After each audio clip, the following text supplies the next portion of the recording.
right? Well, yeah, and this is what I want to kind of start to branch into this, talking about more of the off ice stuff Okay. now, because it, like I was just saying, it starts to leak out into other things. So now socially, or if you're in the media, or even when you're younger, if you're at school, I remember so many of these guys, how you're treating other people. Yeah. Some of these habits start to leak into that because you have this arrogance or this I know everything or this whatever you want to call it about yourself.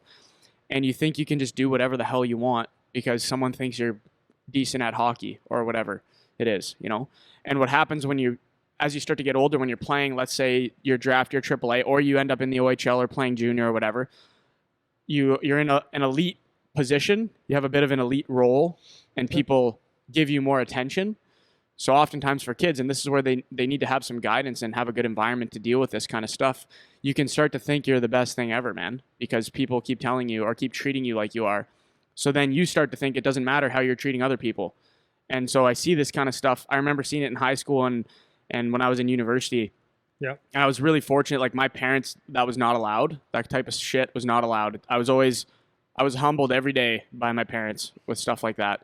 And so I want to talk about a little bit of you can go whichever way you want with this, but a little bit of the off-ice stuff, whether it's the partying or the stereotypes of how hockey players treat girls or all that kind of shit away from the rink. Okay. So first of all, I just talk about how what we did as parents is because I was played, and the things that bothered me is when guys would treat people differently. Well, here's the thing: when you are a good hockey player, and you're in high school or you get drafted and you're playing the OHL or whatever, there is a little bit more attention on you because you're doing something. I don't want to say spectacular, but you're doing something that more exceptional. Yeah. Yeah, you're doing something that people, anybody that plays hockey would love to be in that position to play for the Windsor Spitfires, right? Or the Guelph Storm or whatever. It's neat. It's pretty cool. Like, wow, what's it like? But all it means is that you're good at hockey and you've dedicated yourself to hockey. And it doesn't mean one thing about in society that you have a special status whatsoever. So the great thing with my wife is my wife was always able to take Charlie and put him in the humble pie situation. So ever since he was a little boy, my wife taught him how to donate and always showed less fortunate people. And we would ask questions, like, why do you think that person's in that situation? Or why do you think he's successful? And Charlie had a healthy respect for successful people. And he understood that, yeah, maybe some of them had a dad that had a business or whatever, and they got lucky. But he realized from an early age that success came from people really working hard and buckling down.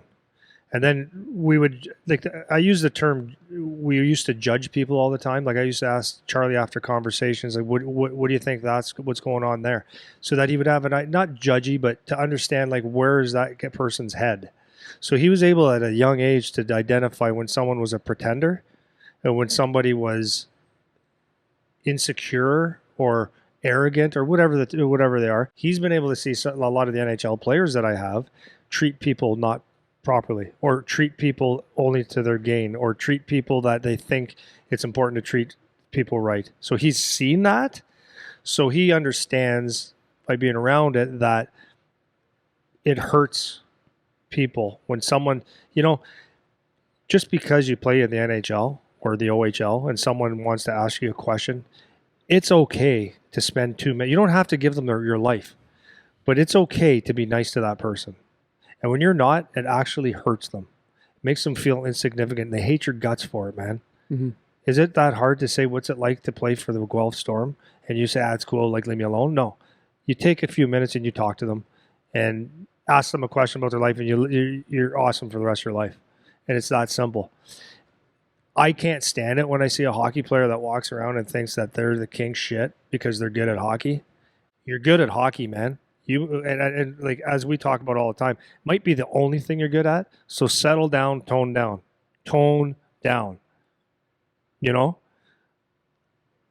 Parents have a big responsibility in teaching their kids how to be humble. I could go a long time on this, but the bottom line is that if you are, and some people don't care. Some people just don't care. But you're in a position where you want to have all the glory, You want everyone, you're the cool guy looking at you and all that stuff. You love that, but you have to be able to, it's your responsibility, in my opinion, to make someone, I'm not saying less than you, but someone that is admiring you in some way, to make them feel like it was worth admiring. Like, that's a nice guy. If I ever heard my son came back and treated someone like shit because he just didn't have the time to say hi or something like that, I'd be very upset. I think it's a lesson we have to learn, but just put yourself in that situation, right? You play for the Edmonton Oilers. Honestly, in life, big deal. Who cares? It doesn't matter. Yeah. It doesn't matter. You play for the Edmonton Oilers. It's not a big deal. It's a big deal to you because that's your dream. But like, really, in the big scheme of things, what did you do in life? Yep. Right. So that perspective helps. You're not that cool. You're just a hockey player. So that's kind of one thing. You have something to go on with that? Yeah. Well, I'll get you back to, because that was nice. I like that. But because what happens is, if you start to have the attitude that you're talking about, where you're a cool guy, what's going to happen is you start to, like, you got to keep in mind that most guys that play hockey aren't going to be hockey players. Yeah. And so for the select few that you're talking about, where they actually play in the NHL and they have an attitude like that, like, shame on them for being like that. But there's way more guys that still have that attitude, but didn't even, or won't even, or don't even make it at all. And they still have that attitude. Yeah. And what happens is, because they have that attitude, they start to get into some shit away from the rink that actually costs them in life now. Because most of these kids that play, even if you think you're the best player right now, you're probably not going to be a hockey player. If I had to bet, almost every single person, you're not going to be a professional hockey player. Yeah. So what happens is, if you have that kind of attitude, you can get away with it more if you actually are in the NHL, or a little bit more if you are in the OHL right now. But even that, it comes to an end one day, Yeah. And if you have the type of attitude that you're talking about, what you end up being left with when you're done hockey is just those stupid bad habits that nobody needs to tolerate anymore, because you're not actually doing anything that's in any way admirable, because you're not actually a hockey player. You're not in the NHL. You're not making the big bucks. So people are way less willing to tolerate your bullshit because you're now out of rope. Your rope just ran out. And that's happened we got guys right here that happens to a bunch of them, where it's people they just disappeared into regular life, and they don't actually have any skills to get through regular life, because they were so busy being an arrogant dick in hockey. Now all they do is they want to go out and party and chew and whatever other recreational substances they're into, or bad habits with women, or their relationships, or their family, or their brother, or their whatever, and they don't even know what to do with their life now. Yeah. Well, speaking on some of those things, here's my experience mostly, like, within a hockey room and a hockey culture, even in our little thing here, we have our language, right? Yeah. It's our culture. There's a hockey culture, right? Like, it's pretty hard to say just pass the puck. We usually say sauce it over or something like that. And it's just funny within the room. So when the guys go out in public and talk to adults or talk to the general public like that, it's where it becomes a little bit like, what a goof. That's where a lot of the guys out there, they give the image of, that's what hockey players are like they think they're so cool and all that stuff. That's typically not the real hockey players. Within themselves, like there's terms and there's stuff that it's just funny within the room, but outside of it, it's you're not fitting in society, guys. Yeah. You get the odd thing where it's pretty funny, but you're not fitting in society. But you mentioned a couple things, and I would like to say, for a hockey player, for anybody, but for a hockey player, what happens when you get into hockey is, in hockey, there's a lot of chewing tobacco, right? Like, that's just one area. Like, I always told my son, like, because he knows someone that has been doing it for a long time and can't quit. And I said to him, when that person started chewing at 16 when he was playing junior hockey, to try it, I said, do you think he tried it with the knowledge that when he's going to go into his 40s and 50s, he'd still be doing it? No, he didn't try it. You didn't, So the point is, like, all these things are around. So chew's a big thing. I know a lot of parents would say, well, in hockey, I thought it was baseball. That's a lot of people say. Oh, no, hockey, it's a huge thing. Chew. And I'm just saying this to kids. If you think it's cool, like, it's a bad habit. If you go into that chewing tobacco thing and you try it once, or you smoke a dart once, there's a good chance that you have a beer one day, you smoke it again, right? You begin that, or whatever, that habit. Once you get leaky, it continues, because once you do one thing, it turns into two, into three, into a habit, right? And then what happens is your habits are actually going to control you, right? So it's like if you have to have coffee before a hockey game, which is nothing wrong with it, but if it's just like a straight habit, then all of a sudden that habit controls you. And I'm going to ask, if Charlie and the boys listen to this one, how many of you, before you played for the in the OHL, did you have to stop at Tim Hortons to grab a coffee? I know my son didn't do that when he was a kid, but I know that he goes and grabs a coffee before every game. That's what they do.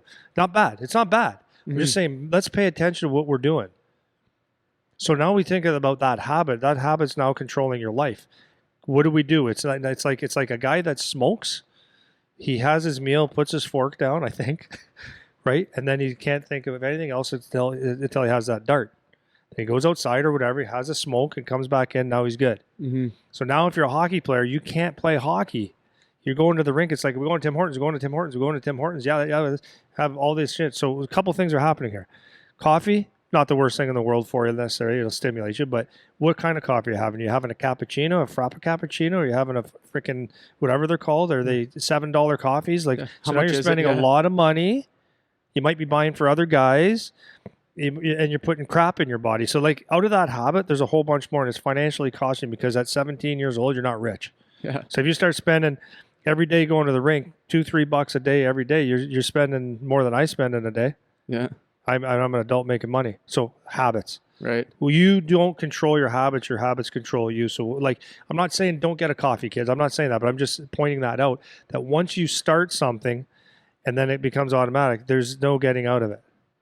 It's a conscious effort now, and now it's really, really hard.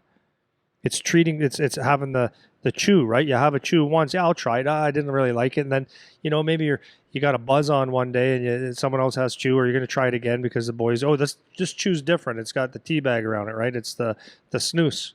So yeah, it's a little bit, I don't mind that. So all of a sudden, I don't mind that becomes, yeah, I'll have another one, and then all of a sudden you're buying your own. Next thing you know, you're 48 years old and you can't stop doing it, and it's costing you money. Yep. Right? Yeah. It's having a beer after the game. Then we're all going to do this stuff. Like, I'm not saying don't do anything. I'm just saying be aware of your habits, your bad habits. Yep. They're going to cost you money. They're going to take brain space away from you, right? It's treating girls the right way, and a lot of the boys will laugh, right? Because they're young guys, but it's like, no, it's treating girls the right way. Like, there's a way. You're wearing a jersey. You're representing a brand, your team, representing a group of guys. It's treating girls the right way. Like, be polite, be nice, treat them the right way, so that they can, you're representing yourself, right? And later on in life, someone could look at you and say, no, that was a good guy. Yeah. These are little habits that are critical to having a good life, if that makes any sense. Yep. And so the habits. Yeah. Anyways, those are habits, and then I got one that's important, but I'll let you go first. Yeah, I'll branch in, and then maybe we can finish on that as the last one here. I like the way you said it, though. It's not about you can never do some of this stuff. It's about, this is exactly what you said. Let's pay attention to what we're doing, and that's what it is. If you want to have a coffee before the game, that's fine. You can have a coffee before the game. Yeah. But you don't want to need a coffee before the game. Yeah. That's where you can draw the line. Yeah.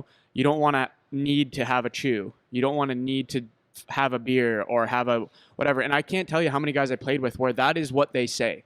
Yep. They will say, like, I need to have a chew right now. Like, oh my God, I'm dying to have a chew. And I'm just like, how could you need that bad, right? And it's because they get into that cycle. And it's like anything, man. You get addicted to certain things, and not addicted like it's going to ruin your life addicted, but addicted but it could. But it could ruin your life. Yeah.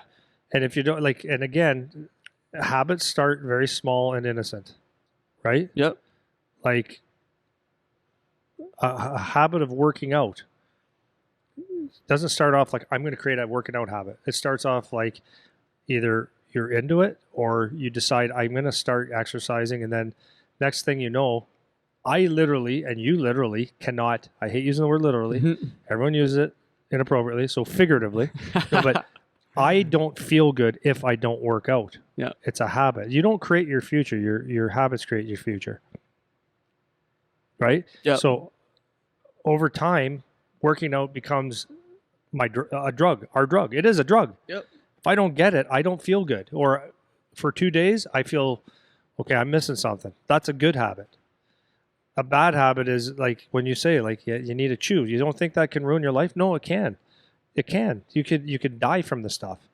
You can be so dependent on it that you can't even socialize with people. Yeah. Like it can financially cost you. Yeah, that's right. You start adding up how much it costs, and then you exponentially add that up over a lifetime, and just think of your mental weakness. And then I'm not better than anyone, man. You know what I mean? But it adds up, so it can cost you your life. Yeah, it can, it can. It can. But I don't want to. I'm not saying all this stuff to try to make kids scared of doing whatever they're gonna do. Yeah. But it's just about the paying attention part. Yeah. You know, it's just about the paying attention part. And like you said at the end there, these are things that'll set you up for life when you're no longer a hockey player, because that day's coming. Yeah. Where you're no longer a hockey player, and it's when you touched on the girls thing, or being dumb. Like for some reason, hockey players think it's cool to be the dumb guy. I don't know why that's a thing, where it's like it's not cool to do well in school, or it's not cool to have a brain about things, or to actually be with your own thoughts for a little bit, or you can't be by yourself. You always have to be with the boys or doing something social because you don't know how to think at all. Yeah. And it's actually not cool. Like treating girls like shit is actually not cool. No. It's not. It's funny sometimes. I know that's for a parent that thinks it's funny. Never. I'm just setting up the stage here. When you're with your 15 guys and you're confident because nothing will happen to you, no one directly is going to say anything to you, and you can use someone's use someone as at their expense as a joke. It can be kind of funny. Yeah, it can be. It can be, but it's not. And it comes back because the problem is you get one reputation. Yeah.